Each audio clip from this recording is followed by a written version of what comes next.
الحمد لله نحمده ونستعينه ونستغفره ونؤمن به ونتوكل عليه ونعوذ بالله من شرور أنفسنا ومن سيئات أعمالنا من يهده الله فلا مضل له ومن يضلله فلا هادي له ونشهد أن لا إله إلا الله وحده لا شريك له ونشهد أن سيدنا ومولانا محمدا عبده ورسوله أما بعد فأعوذ بالله من الشيطان الرجيم بسم الله الرحمن الرحيم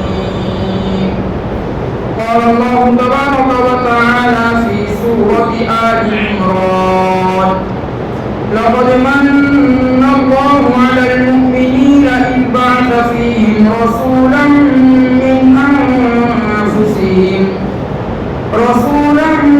من أنفسهم يتلو عليهم آياته ويزكيهم ويعلمهم الكتاب والحكمة وإن كانوا من قبل لفي ضلال مبين صدق الله العلي العظيم وقال نبينا وحبيبنا مولانا محمد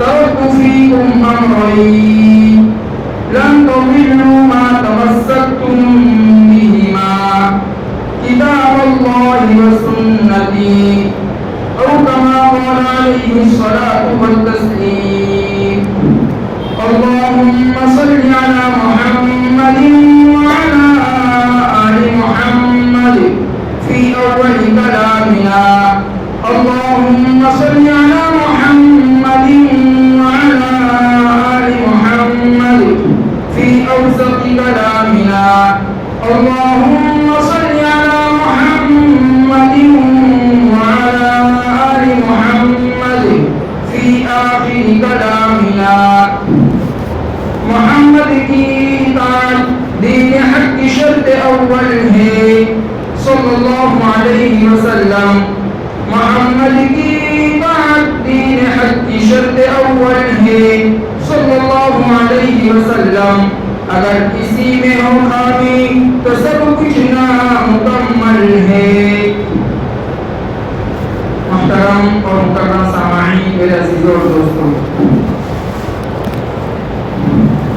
اللہ تبارک و تعالیٰ کا بہت ہی بڑا احسان اور کرم ہوا کہ اللہ تبارک و تعالیٰ نے مجھے اور آپ کو نماز جمعہ پڑھنے کے لیے اول والے میں آنے کی توفیق عطا فرمائی یہ اللہ تبارک و تعالیٰ کا بہت ہی بڑا احسان اور بہت ہی بڑا کرم ہے اللہ تبارک و تعالیٰ نے اپنے بندوں پر بے حساب نعمتوں کی برسات برسائی بے حساب سے نعمتیں عطا فرمائی لیکن ان تمام نعمتوں میں سب سے بڑی نعمت اگر کوئی ہے تو وہ اسلام ہے اللہ تعالیٰ نے جتنی بھی نعمتیں عطا فرمائی ان تمام نعمتوں میں سب سے بڑی نعمت سب سے بڑی دولت اگر کچھ ہے تو وہ اسلام ہے اور میں اس کی مثال دیا کرتا ہوں کہ اگر ایک شخص مسلمان ہے لا الہ الا اللہ محمد رسول اللہ پڑھنے والا ہے دنیا کی کوئی دولت اس کے پاس نہیں غربت کی زندگی گزار رہا غربت بھی اتنی کہ پھٹے پرانے کپڑے پہن رہا ہے وہ غربت بھی جو ہم آج اور آپ سمجھتے ہیں وہ غربت نہیں ہماری غربت الگ طرح کی ہے دوست ہماری غربت یہ ہے کہ 4 جوڑی کپڑا ہے نیا ہے ایک مرتبہ 2 مرتبہ 3 مرتبہ پہنا ہے شادی آ گئی نیا کپڑا چاہیے وہ کپڑا سلنے کے لیے پیسے نہیں انسان سمجھتا کریے پیسے کی ترقی ایک مہینہ کھا سکتا ہے اتنا مالو دولت اس نے جمع کر رکھا ہے 1 سال کھا سکتا ہے لیکن کہا کہ بندہ آ گیا دھندے میں سمجھتا ہے کہ میں غریب ہو گیا کچھ نقصان ہو گیا تھوڑا سا پورا سال نفع ہوا تھا کچھ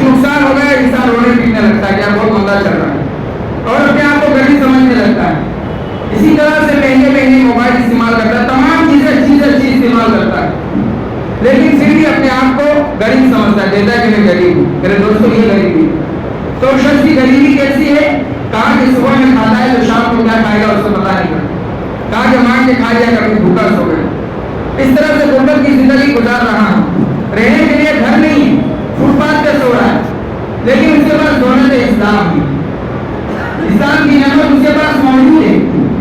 میرے دوستوں یہ مومن شخص ان ارب پتی اور خرب پتیوں سے زیادہ بہتر ہے جو دنیا کے اندر مالدار سمجھے جاتے ہیں اور ان کے پاس ایمان کی دولت ہے. اللہ تبارک و تعالیٰ کے نزدیک اس مومن بندے کی جو غربت میں زندگی گزار رہا ہے اس کا مقام بڑا ہے, اس کا مقام بلند ہے ان لوگوں سے جو مالدار ہے اور کروڑ پتی ہے لیکن ان کے پاس ایمان کی دولت نہیں. اور دلیل کیا ہے؟ دلیل یہ ہے میرے دوستوں, اللہ کے رسول صلی اللہ علیہ وسلم نے فرمایا کہ جب تک زمین پر اللہ اللہ کہنے والا باقی رہے گا قیامت نہیں ہے. گویا کہ اگر خراب پتی آپ پتیوں سے زندگی دنیا بھر جائے اور چاروں طرف مالدار لوگ ہو, لیکن اگر ان میں کوئی اللہ اللہ کہنے والا نہ ہو, اللہ تعالیٰ اس دنیا کو ختم فرما دے. کیوں؟ کہا کہ مال و دولت کے اللہ تعالیٰ کی آنکھوں ہی ہوتی ہے. لیکن ایک شخص غریبی میں زندگی گزار رہا ہے, یہ باقی ہے, اللہ اللہ کہہ رہا ہے, میرے دوستوں دنیا کا نظام چلتا رہے گا.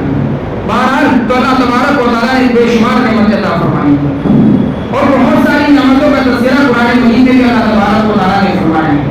ہم اگر مطالعہ کریں گے تو پتہ چلے گا, قرآن مجید کی تلاوت کریں گے, تفسیر پڑھیں گے تو پتہ چلے گا اللہ تبارک و تعالیٰ نے بہت ساری نعمتوں کو قرآن مجید میں بھی ذکر فرمایا. تمام نعمتیں عطا فرمانے کے بعد اللہ تبارک و تعالیٰ ایک ہی مطالبہ کرتے ہیں, لعلکم تشکرون, لعلکم تشکرون. 14 پارے کے اندر دیکھیے سورہ نحل کے اندر, سورہ نحل میں اللہ تبارک و تعالیٰ ارشاد فرماتے ہیں واللہ اخرجکم من بطون امہاتکم لا تعلمون شیئا وجعل لکم السمع والابصار والافئدہ لعلکم تشکرون. کہ اللہ تبارک و تعالیٰ نے تمہیں ماں کے پیٹ سے نکالا. کیسے نکالا؟ لا تعلمون شیئا, تم بالکل جاہل تھے, کچھ جانتے نہیں تھے. وجعل لکم السمع, پھر تمہارے لیے کان بنائے, والابصار, تمہارے لیے آنکھیں بنائی, والافئدہ, اور تمہارے لیے جگر بنائے. کیوں بنایا؟ کہا لعلکم تشکرون, تاکہ تم شکر ادا کرو. تو یہ اتنی بڑی نعمت, آنکھیں کتنی بڑی نعمت ہے دوست. آج کوئی آدمی کروڑ روپے دے گی کیا آنکھ بیچنا چاہے گا؟ کہے گا کہ نہیں, 2 کروڑ بھی لیں گے تو میں اپنی آنکھیں دے گی تیار. اتنی بڑی نعمت عطا فرمائی, لیکن اللہ تبارک و تعالیٰ مطالبہ کیا کرتے ہیں؟ کہا لعلکم تشکرون, تاکہ تم شکر گزار بن جاؤ. رات اور دن کا یہ بہترین نظام چلایا اللہ تبارک و تعالیٰ نے, اس کا بھی تذکرہ قرآن مجید میں فرمایا. 20 پارے کے اندر سورہ قصص کے اندر اللہ تبارک و تعالیٰ فرماتے ہیں قل, اے محبوب, اے نبی جی, ذرا کفار مکہ سے کہیے ارائیتم, تمہاری کیا رائے ہے, ان جعل اللہ علیکم اللیل سرمدا الی یوم القیامہ, کہ رات اگر اللہ تبارک و تعالیٰ یہ فیصلہ کر لے کہ اب رات ہی رات رہے گی, کبھی دن کا اجالا نہیں آئے گا.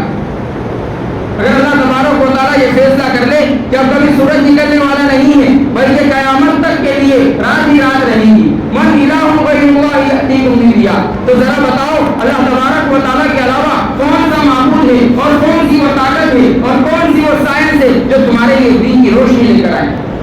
کون سی طاقت ہے؟ میرے دوستوں محمد اللہ کہتا ہے کوئی طاقت نہیں. اللہ تعالیٰ نے فرمایا افلا تسمعون. آگے اللہ تبارک و تعالیٰ نے ارشاد فرمایا قل, اے پیارے محبوب, ان سے پوچھیے ارائیتم, تمہاری کیا رائے ہے, ان جعل اللہ علیکم النہار سرمدا الی یوم القیامہ, کہ اگر اللہ تبارک و تعالیٰ اس سورج کو بیچ ہی میں روک دے, اس سے کبھی زوال نہ آئے اور اعلان کر دے کہ آج کے بعد دن ہی دن رہے گا, تو وہ کون سی طاقت ہے, کون سی سائنس ہے اور کون سی ٹیکنالوجی ہے جو تمہارے لیے رات لے کر آئے؟ من الہ غیر اللہ یأتیکم الیہ تسکنون فیہ, کہا کہ وہ کون, اللہ تعالیٰ فرماتے ہیں کہ اللہ کے علاوہ کون سا وہ معبود ہے جو تمہارے لیے سکون کی چیز یعنی رات لے کر آئے, تسکنون فیہ, جس میں تم سکون حاصل کرتے ہیں. میرے دوستوں یہ قدرتی طور پر جو نیند آتی ہے اور انسان سو جاتا ہے اور سو کر جتنا فریش ہو کر اٹھتا ہے, میرے دوستوں آپ مصنوعات چیزوں سے کتنا بھی سو لیجیے, نیند کی دوائیں کھا کر اتنی فریشنس آپ کو محسوس نہیں ہو. کہا کہ اللہ تبارک و تعالیٰ کی نعمت ہے. اللہ تعالیٰ نے فرمایا افلا تبصرون, کیا تم دیکھتے نہیں؟ آگے فرمایا ومن رحمتہ جعل لکم اللیل والنہار لتسکنوا فیہ ولتبتغوا من فضلہ, کہ اللہ تبارک و تعالیٰ نے اپنی رحمت سے رات کا نظام بنایا تاکہ تم سو جاؤ, آرام کرو, دن بھر تو تم اپنے کام کاج کے اندر مشغول رہو, لیکن جب رات آ جائے تو ہم نے رات کیوں بنائی؟ کہا لتسکنوا فیہ, تاکہ تمہیں سکون مل جائے. اگر رات نہ ہوتی میرے دوستوں صرف دن ہی نہیں ہوتا تو انسان میں سمجھتا اور پاگل ہو جائے. کیوں؟ کہا کہ دن کے اندر انسان اتنے اسٹریس میں ہوتا ہے, دن میں آپ سو بھی جائے تو اتنا آپ فری ہو کر نہیں اٹھ سکتے, اتنے فریش ہو کر نہیں اٹھ سکتے جو آپ رات گزارنے کے بعد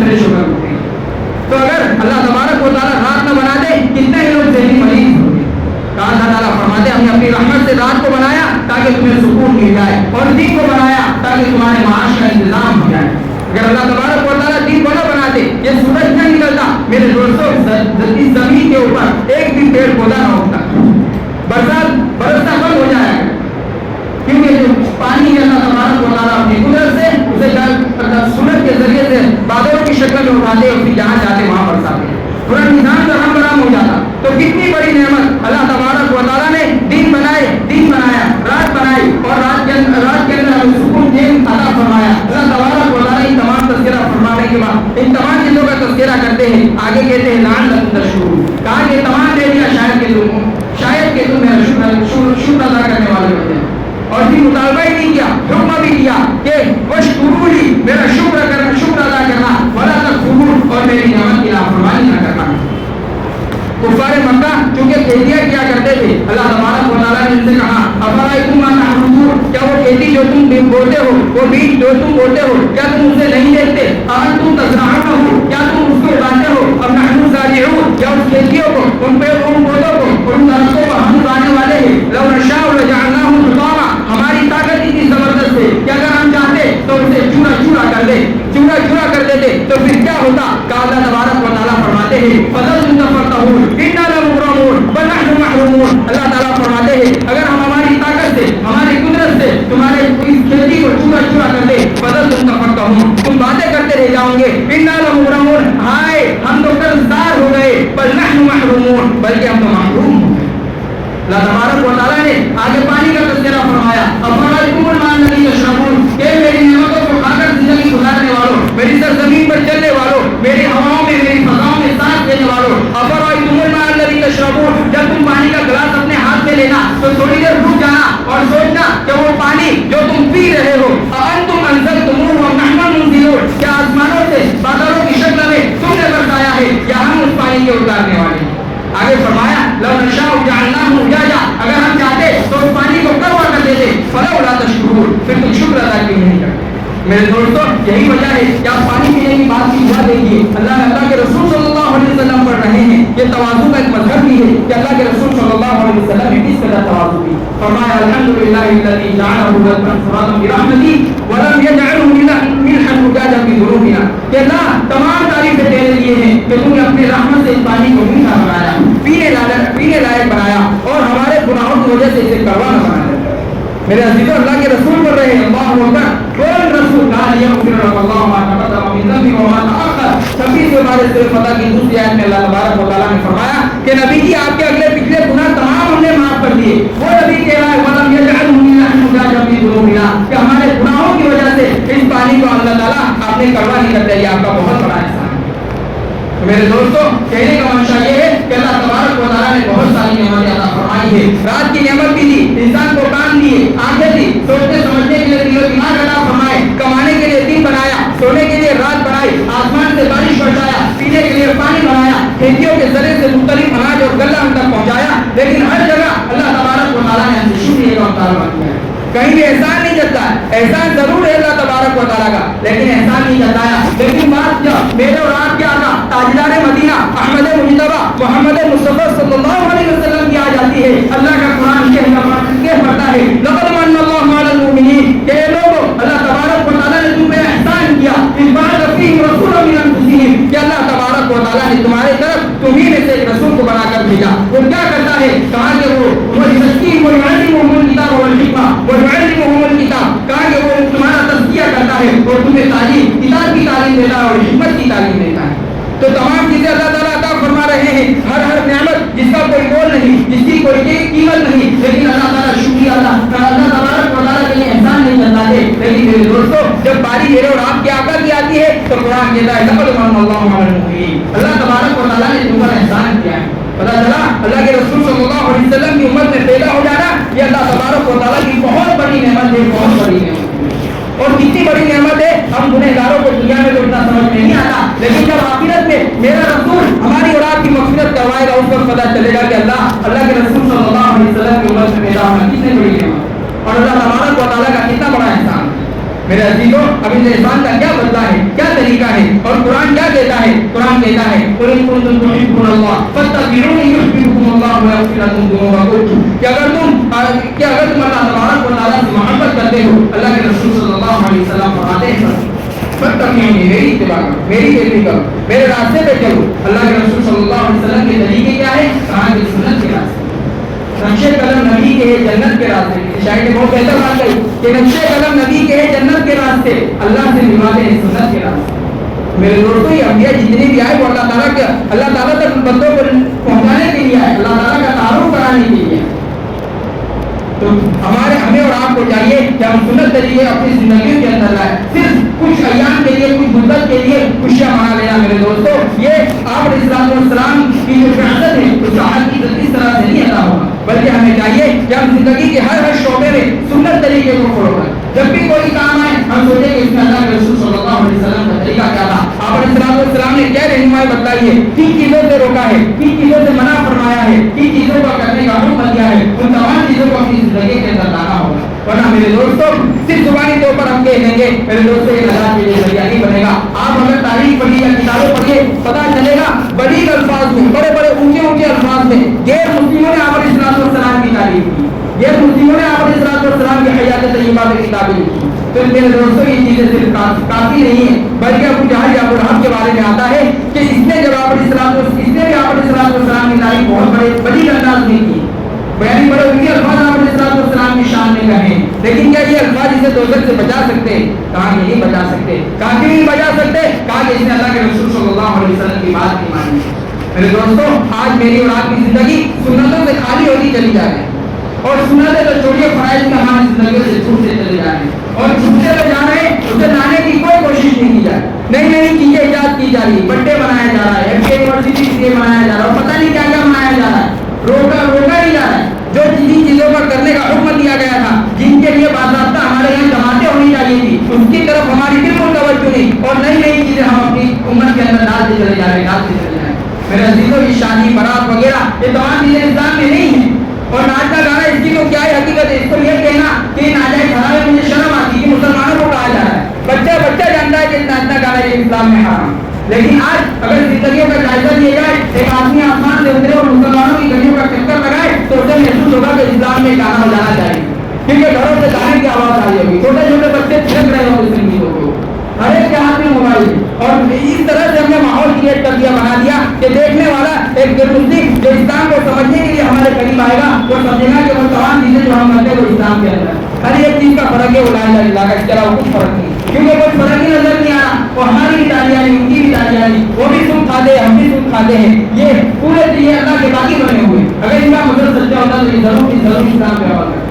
میرے دوستوں کہنے کا منشا یہ ہے کہ آپ علیہ السلام کی پوری زندگی کو اپنی پوری زندگی میں لانا ہے، رسول صلی اللہ علیہ وسلم کو پڑھنا چاہیے۔ آپ علیہ السلام کی حیات طیبہ میں کتنی ساری کتابیں لکھی ہیں، آج کتنے لوگ جو پڑھتے ہیں، اور محبت کا سب سے بڑا تقاضا یہ ہے میرے دوستوں کہ ہم اللہ کے رسول صلی اللہ علیہ وسلم پہ مقصد درود شریف پڑھیں۔ اللہ تعالیٰ معاف فرمائے ہماری زندگیاں گزر جاتی ہے لیکن ہمیں یاد نہیں آتا کہ میرا درود شریف پڑھنے کا کوئی معمول ہے۔ اپنی زندگی کے اندر درود شریف پڑھنے کا معمول ہونا چاہیے۔ مدینہ مکہ جانے کے لیے سب تیار ہے، لیکن میرے دوستوں بیٹھے بیٹھے آپ علیہ السلام کی رحمت آپ علیہ السلام پر رحمت کی بارش برسانے کے لیے ہم تیار ہیں۔ درود شریف میں کیا ہے؟ ایک بندہ کہتا ہے اللہم صلی علی محمد، کہ اللہ آپ کے نبی علیہ السلام پر رحمت برسائیے۔ تو میرے دوستوں جو کام ہم گھر سے لے کر سکتے ہیں اسے ضرور کرنا چاہیے، یعنی کہنے کا مطلب کہ میں درود شریف پر کثرت پڑھنا چاہیے، اور اسی طرح سے آپ علیہ السلام کے جتنے بھی طریقے ان تمام کو اپنانے کی کوشش کرنی چاہیے۔ حال تو یہ ہے کہ جاننے کے لیے بھی تیار نہیں کہ آپ علیہ السلام کے طریقے کیا ہے، پتہ ہی نہیں کہ کیا طریقہ ہے۔ آپ علیہ السلام کی کیا تعلیمات ہیں، وہ ہم اسلام سے اتنے بے باہر ہو گئے اور اسلام میں اس قدر داخل ہو گئے کہ ہمیں پتہ ہی نہیں چلتا کہ اسلام کی تعلیمات کیا ہے۔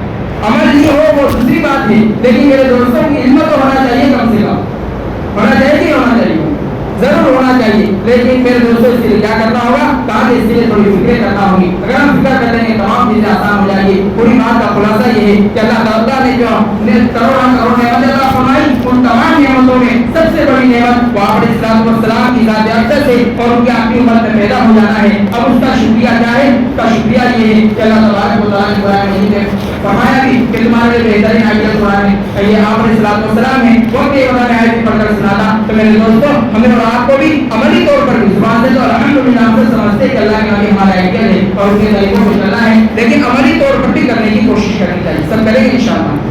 اللہ تبارک و تعالیٰ کی علینا الا اللہ.